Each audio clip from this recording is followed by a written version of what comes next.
Hari Anti Kekerasan Terhadap Perempuan merupakan bentuk refleksi terhadap berbagai kasus kekerasan yang dialami oleh kaum perempuan. Marak terjadinya kekerasan terhadap perempuan karena dipicu oleh berbagai faktor. Oleh sebab itu, untuk meminimalisir terjadinya kekerasan, maka perlu adanya tindakan inovatif dan kreativitas yang positif dari kaum perempuan.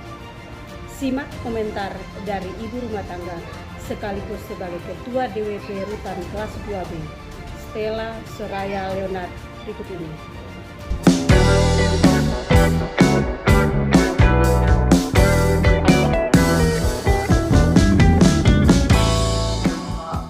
Melihat ya berita-berita yang ada, kebanyakan itu kan rata-rata itu kekerasan terhadap perempuan, itu khususnya kekerasan seksual ya, dimana kita bisa lihat bahwa terjadi banyak pelecehan seksual ataupun juga pemerkosaan ya di berbagai daerah yang ada di Indonesia. Dan bahkan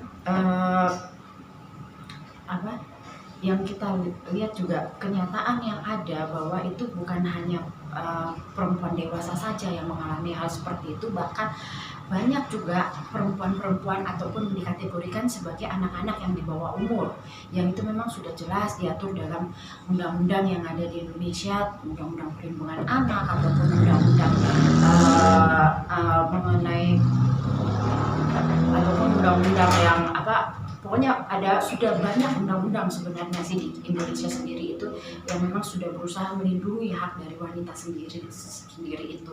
Tapi ya kenyataan memang yang ada masih banyak kekerasan di mana-mana seperti itu. Saya pada dasarnya sebenarnya yang paling utama sebenarnya itu harus yang kita membentuk adalah hubungan di dalam keluarga kita sendiri dulu. Hubungan dalam keluarga kita sendiri, bagaimana caranya kita sebagai ibu kita adalah senter dari keluarga kita masing-masing, dimana kita sebagai seorang ibu kita berusaha untuk menjadi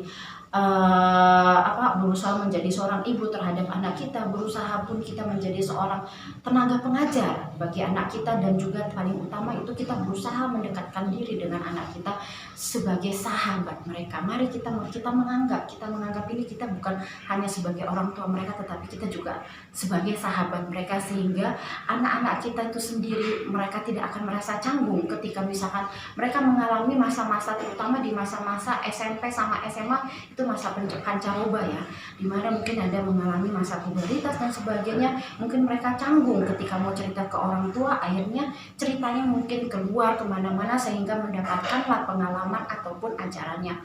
Mungkin salah-salah, disitulah letak sentral dari tugas kita sebagai seorang ibu, bahwa kita memiliki posisi yang sangat penting untuk perkembangan, baik itu perkembangan pendidikan maupun perkembangan mental bagi anak-anak kita semua, sehingga mungkin dengan hal-hal seperti itu kita dapat mengurangi terjadinya tindakan kekerasan terhadap kaum perempuan itu sendiri. Yang ada di seluruh Indonesia, marilah kita tingkatkan pengetahuan dan kita tingkatkan ilmu kita sendiri itu. Mari kita raih pendidikan setinggi-tingginya itu sebagai bekal untuk masa depan kita sendiri. Seperti itu.